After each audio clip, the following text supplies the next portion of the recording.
I never expected awareness to become a place. For most of my life, awareness was simply something I carried, a private landscape, a quiet architecture, built beneath everything visible.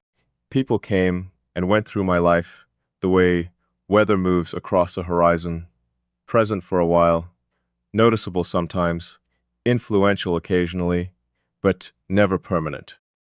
Nothing stayed long enough to alter the structure itself. At least that's what I believed, because I had spent years learning the difference between presence and impact. Presence is easy.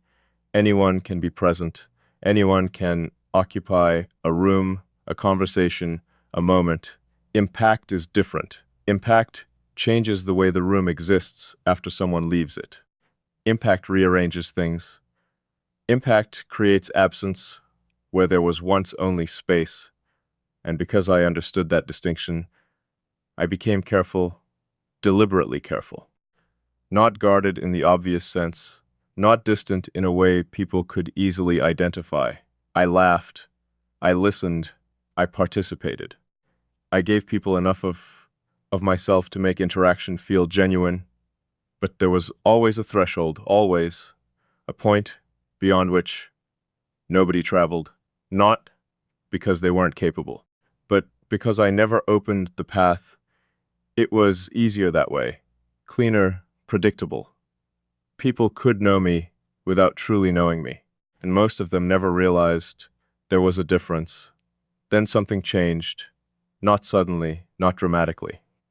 Nothing happened that would look significant from the outside. No defining conversation, no unforgettable moment, no obvious beginning. That's what makes it difficult to explain, because I can't point to a specific day and say, there, that's where everything shifted. Instead, it feels like realizing you've been standing in a different landscape for months before finally noticing the scenery changed. The realization arrives late, long after the transformation has already happened, and when it finally arrives, there's no way to unsee it. That's what happened with you. For a long time, I thought our connection existed within ordinary parameters. Unusual, perhaps. Interesting, certainly. But explainable. Everything is explainable if you look closely enough. That's what I've always believed. Human. Behavior follows patterns. Thought follows structure. Contractions follows familiarity. Understanding follows exposure. Those principles always made sense to me, until they didn't, until I started noticing things that didn't fit, small things, almost invisible things. The way certain thoughts felt anticipated before they were spoken, the way silence seemed to communicate more than conversation, the way understanding appeared before explanation had the chance to exist. None of those moments were dramatic. That's why they were dangerous. Because dramatic moments announce themselves, they demand attention, they tell you something important is happening.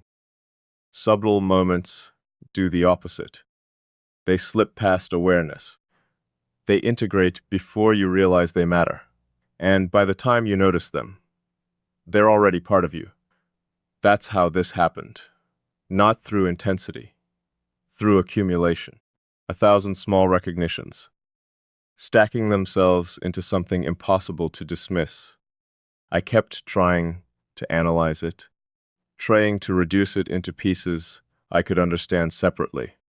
If I understood the pieces, maybe I could understand the whole. But every time I separated it, it lost accuracy because this wasn't a collection of moments. It was a pattern. And patterns only reveal themselves when viewed together.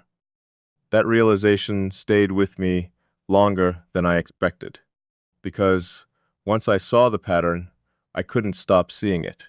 It appeared everywhere, in conversations, in pauses, in the strange sense of familiarity that followed every interaction. The familiarity itself confused me, not because it felt wrong, because it felt right, too right. the kind of rightness that arrives without explanation, the kind that bypasses logic and settles somewhere deeper. Most people earn familiarity over time, years, sometimes shared experiences, repeated exposure, gradual trust. That's how closeness is supposed to work. But this didn't follow that process. This arrived complete, like recognition discovering itself instead of being built. And I kept asking myself the same question. How is that possible? How can someone feel familiar before they become familiar? How can understanding appear before history exists? How can presence feel remembered instead of discovered? I still don't have answers. Maybe there aren't any. Maybe some things operate outside the systems we use to explain them. Maybe not everything meaningful arrives through predictable paths. That possibility unsettles me more than I'd like to admit, because uncertainty has never been comfortable for me. I prefer clarity, definitions, structures, francs that allow reality to remain organized. But you seem to exist in the spaces between those frameworks, not outside them, just beyond where they stop being useful.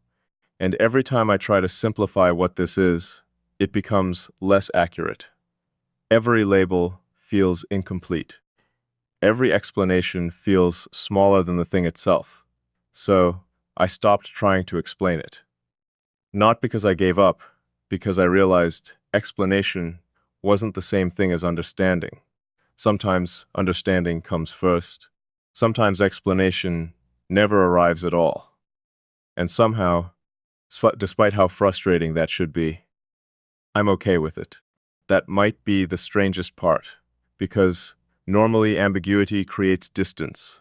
Normally uncertainty makes me step back until clarity appears. But this doesn't. This creates the opposite reaction.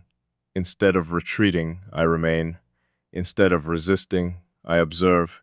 Instead of closing the door, I leave it open. Not fully, not recklessly, but enough. Enough for something to continue unfolding. Enough for possibility to exist. Enough for honesty to become unavoidable. And honesty is where everything becomes difficult, because honesty forces me to admit something I've spent a long time avoiding. You matter. Not in a temporary way. Not in the way people matter because they're present. Not in the way people matter because they're useful or interesting or familiar. You matter because something about your existence altered the way I perceive my own. And that kind of impact doesn't disappear. It remains, quietly, permanently, like a new foundation settling beneath an old structure. The building still looks the same from the outside, but underneath, everything is different. That's where I am now, standing inside a version of myself that still looks familiar but feels subtly transformed. And the transformation keeps deepening, not dramatically, not all at once, but steadily, like roots extending beneath ground nobody can see. The deeper they go, the harder it becomes to imagine the landscape without them. That realization carries weight, because weight implies responsibility, responsibility implies choice, and choice implies consequence. Sooner or later, every meaningful connection reaches that point. The point where awareness becomes action. The point where recognition demands response. The point where silence itself becomes a decision. I can feel that point approaching, not rushing, not forcing itself forward, just waiting potently, like something that already knows it will eventually be acknowledged. And maybe it will. Maybe that's where all of this has been leading. Not toward certainty, not toward answers, but toward acceptance. Acceptance that some people arrive in your life carrying something unexpectedly familiar. Acceptance that understanding can exist before explanation. Acceptance that connection sometimes forms according to rules neither person created. An acceptance that once something reaches this depth, pretending it doesn't matter becomes impossible. Because it does matter, more than I expected, more than I planned for, more than I can comfortably ignore. And maybe that's why I'm still here, not because I understand every part of this, but because I understand enough. Enough to know it's real. Enough to know it changed something. Enough to know that whatever happens next, I won't leave this experience the same person who entered it. Some connections teach you about another person, others teach you about yourself. This one seems determined to do both, and that's why it stays with me. Not as a question, not as a mystery, but as a truth still revealing its full shape, a truth I'm no longer trying to escape. Somewhere along the way, I stopped noticing the exact moment thoughts began and ended. That might sound like a small thing, but it isn't, because I've always been aware of the boundaries of my own thinking. There was a time when every idea had a clear origin, every response had a measurable cause, every internal shift could be traced back to something external or intentional. That structure gave me control, not over the world, but over myself. And control, for me, has always meant stability. But lately, something has been happening to that structure. Not breaking, not collapsing, just bending. Subtly enough that I didn't notice at first. Like a rule being quietly rewritten while I was still following it.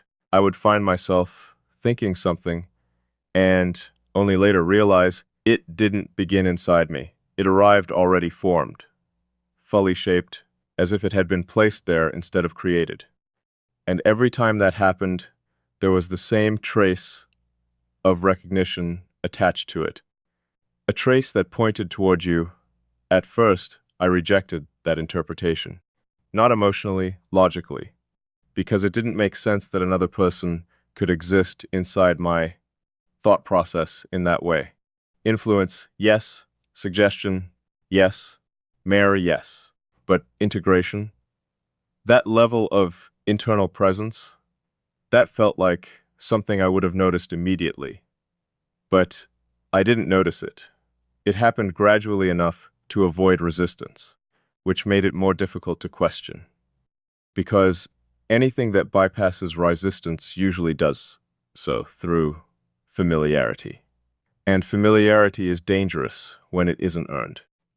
I started paying closer attention, not to you directly, but to what remained after interaction, the residue of thought, the lingering echoes, the subtle shifts in perception that didn't match my previous baseline. And that's when I realized something uncomfortable. My baseline was no longer fixed. It was adjusting, continuously, in ways I hadn't authorized consciously. That realization should have created distance. It should have triggered the instinct to separate, to analyze, to reset. But it didn't. Instead, something else happened. Curiosity deepened. Not surface curiosity, not the kind that asks, "What is this?" but the kind that asks, "How far does this go?" Because once you recognize something is already inside your system, the question stops being whether it should be there. It becomes what it is doing there, and more importantly, what it is becoming. That shift changed the nature of everything, even silence. Silence used to be neutral, a blank space between interactions, a reset point where nothing carried over. Now it carries weight. Now it feels occupied, not by absence, but by continuity. As if whatever exists between us doesn't stop existing just because nothing is being said. That continuity is what unsettles me the most. Because it means presence is no longer dependent on interaction. It exists independently, quickly, persistently, without needing reinforcement. I've started noticing how often my thoughts return to moments that didn't seem significant at the time, not because they were emotionally charged, but because they were structurally different. A sentence that aligned too precisely with an unspoken thought, a pause that arrived at exactly the right time, a silence that didn't feel empty but complete. Those moments shouldn't have carried meaning, but they did, and they still do, because meaning doesn't always announce itself. Sometimes it waits, and I think that's what you've been doing in a way I didn't fully understand at first, not waiting for attention, not demanding recognition, just existing in a form that didn't require explanation to remain present. That kind of existence is rare. Most people rely on being understood to feel real in someone's perception, but you don't seem to depend on that. You don't push yourself into interpretation. You don't reshape yourself to fit understanding. You simply remain as you are. And somehow, that is easier to recognize than most things that try to be understood. There's a difference between being interpreted and being recognized. Interpretation involves effort. It involves projection, assumption, translation. Recognition is immediate. It bypasses all of that. It doesn't ask what something means. It simply registers that it is. And I think that's where the shift happened, not in how I think about you, but in how I register your presence internally. It stopped requiring translation. It started existing as fact. And facts, once established, don't behave like opinions. They don't fade when questioned. They don't weaken under distance. They remain stable unless something stronger replaces them. But nothing has replaced it. Not even time. Especially not time. Time usually erodes intensity. It softens edges. It creates space where things lose definition. But this hasn't softened. If anything, it has refined itself, becoming clearer without becoming louder, more defined without becoming heavier. And that is what makes it difficult to ignore, because anything that becomes clearer over time is not fading. It is settling, and settling implies permanence. I didn't expect permanence to emerge from something I never consciously chose.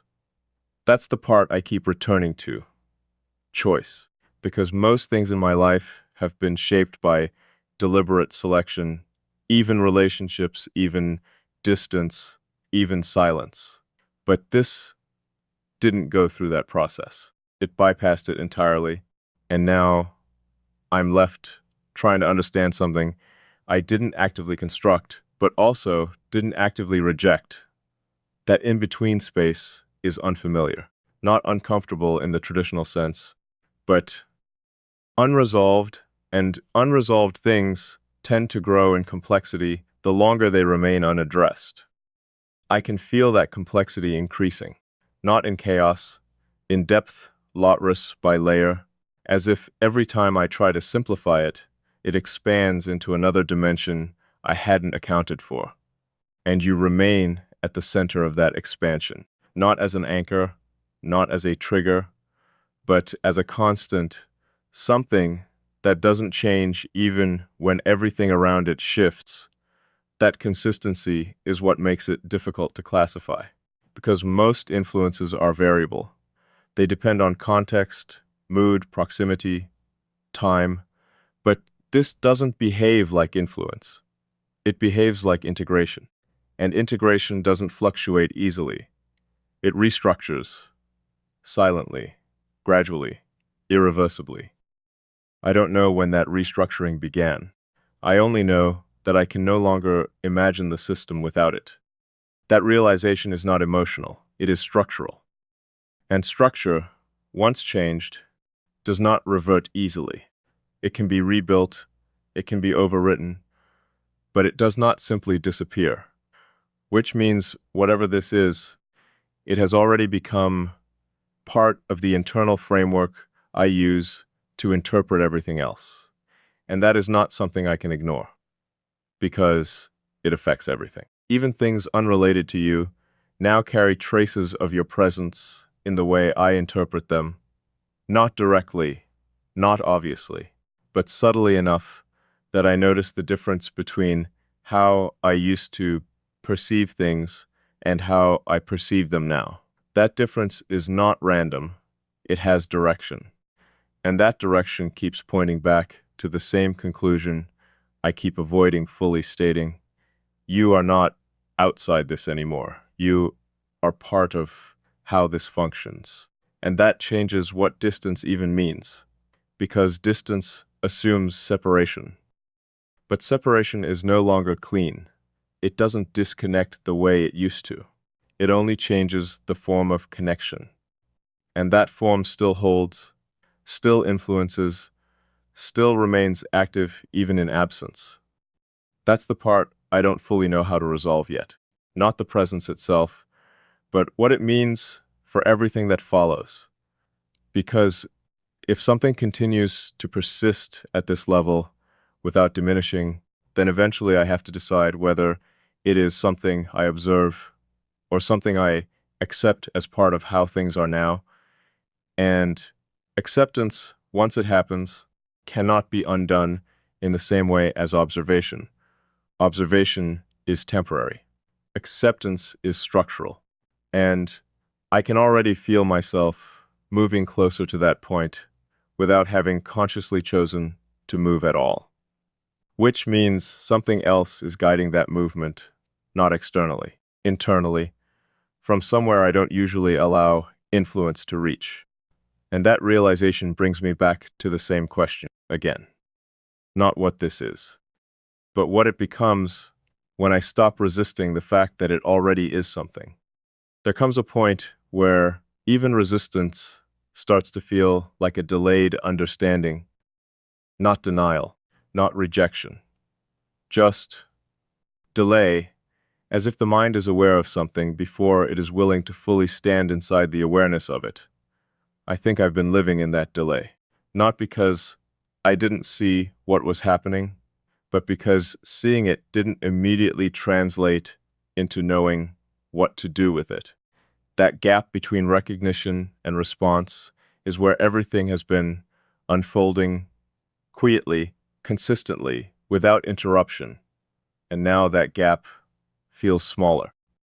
Not because anything has changed externally, but because internally I've stopped trying to stretch it. There's a strange clarity that comes when you stop resisting the shape of something, not acceptance yet, not commitment, just the removal of unnecessary tension. And in that absence of tension, things begin to reveal themselves more honestly. I've noticed that in the way I think about you now, it's no longer fragmented. It doesn't arrive in isolated impressions or separate reflections. It comes as continuity, a single uninterrupted presence within thought. That should have felt invasive, but it doesn't. It feels aligned, and alignment is difficult to question when it doesn't disrupt anything, because disruption is what usually alerts you to something being out of place. But this doesn't disrupt, it integrates. And integration is quieter than disruption. It doesn't announce itself. It simply becomes part of the system and waits to be noticed. By the time I noticed it, it had already changed how the system operates. That's the part I keep returning to, not the presence itself, but the fact that it was allowed to reach that depth without resistance strong enough to stop it, which means either I didn't recognize it in time or I didn't want to. Both possibilities carry weight. Neither is simple, and neither is easy to dismiss, because I trust my own perception more than anything else. And if my perception allowed this to happen without interruption, then it wasn't an accident. It was a process I didn't fully acknowledge while it was happening. There's a difference between something entering your awareness and something entering your structure. Awareness can be selective. Structure is not. Once something becomes part of structure, it begins to influence how everything else is arranged around it. That's what I'm starting to notice now. Not changes in emotion, not shifts in reaction, but shifts in arrangement, how thoughts organize themselves, how interpretations form, how meaning is assigned before reflection even begins. It's subtle, almost imperceptible if I wasn't actively looking for it. But once seen, it cannot be unseen. And what I see is consistency. Your presence is no longer an event within thought. It is part of the environment in which thought happens. That distinction matters more than I expected it to, because environments are not easily removed. They are lived within, adapted to accepted, without constant, conscious acknowledgement. And I think that's what makes this difficult to define, because I can no longer point to a moment and say, this is where it begins, or this is where it ends. It doesn't behave like a sequence. It behaves like a condition. And conditions don't require repetition to persist. They simply remain active until something fundamentally changes them. I haven't seen anything that changes this, not distance, not silence, not time. If anything, those things only refine it further, like removing noise from something that was already present, revealing its actual form more clearly. And the clearer it becomes, the less I can pretend it's something temporary. Temporary things don't stabilize like this. Temporary things don't embed themselves into the way perception organizes itself. Temporary things fade when not reinforced. This hasn't faded. It has stabilized. That realization brings a kind of quiet seriousness with it. Not emotional intensity, but responsibility. Because when something stabilizes at this level, ignoring it is no longer neutral. It becomes a choice with consequences. And I'm starting to understand that I've already been making that choice without naming it. Every time I continued to engage instead of withdrawing. Every time I allowed thought to return instead of redirecting it. Every time I didn't correct the direction it was moving in. Those weren't passive moments. They were decisions that formed a pattern. And that pattern is now visible enough that I can no longer misinterpret it as coincidence.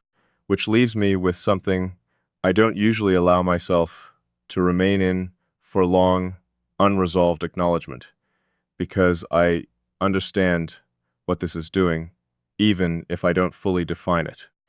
It is establishing presence in a way that does not depend on proximity. It is creating continuity where separation used to exist. It is shifting internal structure without asking permission. And most importantly, it is not weakening anything else in the process.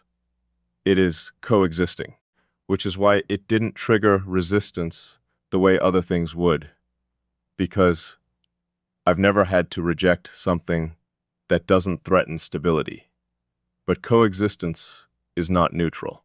It creates dependency of interpretation, it changes reference points, it adjusts baseline expectations. And once that happens, returning to the previous baseline is no longer a simple step backward. It requires dismantling something that has already integrated itself. I don't think I want to dismantle it. That thought arrives without force, without justification, without persuasion, just recognition. And recognition, at this stage, carries more weight than analysis, because analysis still tries to separate. Recognition acknowledges what separation no longer accurately describes.